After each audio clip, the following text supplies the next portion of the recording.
misinformation you're allowed to see is now coming from the highest office in the land.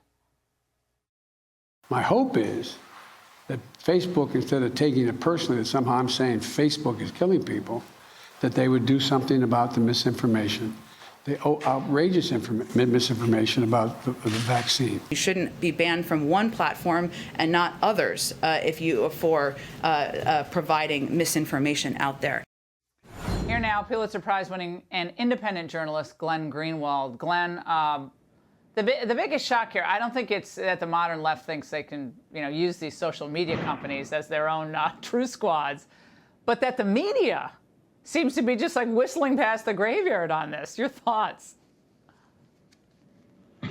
Well, I think the model was set when just weeks before the election, the Silicon Valley giants united to ban reporting done by the New York Post on authentic documents about the Biden family, and the media didn't raise any concerns. In fact, they supported it, and that sent the signal that the Biden administration, once they're in power, could use that model of suppressing information off of the internet with very little objection from the people who are supposed to defend free expression. And the thing that's so amazing, Laura, is even if you're somebody who isn't incredibly disturbed by the idea that the government is instructing social media companies what should and shouldn't be allowed to be on the internet, these are the people least competent to judge what is misinformation. They're the ones who spent a year saying that the theory of a COVID lab leak in Wuhan was a crazy conspiracy theory, and now they say it's highly plausible. Worse, these are the same people who flooded the country for 5 years with deranged conspiracy theories that Putin and the Russians had taken control over the U.S. through clandestine sexual blackmail, and now suddenly they want to act like we should trust them to determine what is true and what is false. It's incredibly dangerous. Yeah, like they haven't been operating a Bureau of Disinformation on a multitude of issues, as I pointed out in the angle. Again, when NPR, Glenn, writes an article about Ben Shapiro's site, The Daily Wire, in this thing they quoted Jamie Settle, director of the Social Networks and Political Psychology Lab at William & Mary, and she said that they tend to not provide very much context for the information they're providing. If you've stripped enough context away, any piece of truth can become a piece of misinformation. Glenn, you can see where this is going.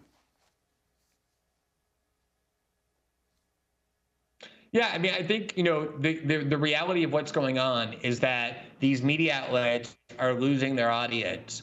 Trump was kind of like a 4-year sugar high for them. He saved their jobs. And with him gone, their audience is collapsing. There's data today showing that The Atlantic, the New York Times, The Guardian, Huffington Post have all lost between a third and half of their audience in the last year alone. Obviously, the other two cable networks combined don't get anywhere near the audience of this network. And so they look at Ben Shapiro and other right-wing voices, and they're angry that more people want to listen to them than to these corporate media outlets. And so their only option, instead of looking in the mirror and asking why people don't want to listen to them, is to try and just silence everybody so that they maintain their monopoly over the discourse, and everyone is captive to listen to them because everyone else has been silenced. That's really all it's about.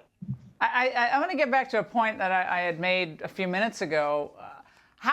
How do the Democrats, let's say it's mostly happening right now on the Democrat side, how do they think it's actually going to help them?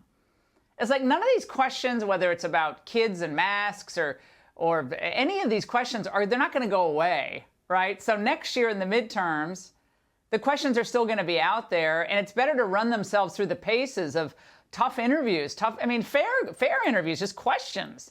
But instead, when you ask a question, you raise a point, a data point, then you're a vaccine denier. You're anti-science. You have to be stopped. It's disinformation. I have never seen anything like this since I lived in the Soviet Union as a student in the 1980s, Glenn. It's the same mentality. I think it goes back to the 2016 campaign when they were not only so sure that Hillary Clinton was going to defeat Donald Trump, but believed they had some kind of like divine entitlement for Hillary Clinton to become president. And when they lost fair and square, they started asking themselves, why did we lose? And instead of looking in the mirror again, they started blaming everybody except themselves. And especially they started blaming Facebook, saying you allowed all this disinformation, you allowed lies about Hillary Clinton. And our only option to survive politically is to control the means of communication that we no longer control, which is the internet. That was the whole point of the internet, was to liberate us from not having to be manipulated and controlled by centralized authority. And when they saw that allowing that freedom jeopardizes their political interests, the only conclusion that they reached was, we can't allow that anymore. We can't allow this freedom. We need to control it. We need to silence it. We need to censor it. And through the Trump years, it just escalated. And they're like this authoritarian faction now that genuinely believes that censorship is in the public good. Yeah, it is. Glenn, we're going to keep tracking it. Thank you. Great to see you tonight. Hey, Sean Hannity here. Hey, click here to subscribe to Fox News YouTube page and catch our hottest interviews and most compelling analysis. You will not get it anywhere else.